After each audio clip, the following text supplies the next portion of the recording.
friends laid eyes on you. We're standing in line into Club 777. It was just like heaven and a dream come true. We're standing in the right place at the right time.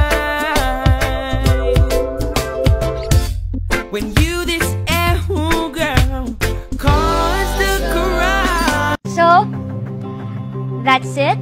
Ngayong day off ko, tuwa ako ng sobra dahil hindi ko lang nakasama yung family ko. Sa day off na to, nakasama ko pa kayo. And sana maulit yung ganito. At next time na maulit to, yung talagang face-to-face na tayo.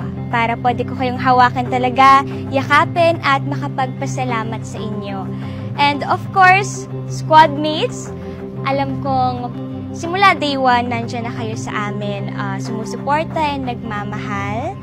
And kapag habang pinapanood nyo to, feel free na i-tweet nyo to tapos i-mention nyo ako para in that way makapag-interact talaga ako sa inyo at makausap ko kayo ulit.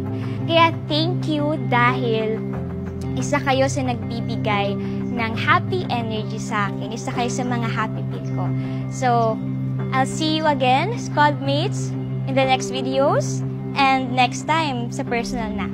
We love you all and I love you all and thank you very much. Mwah!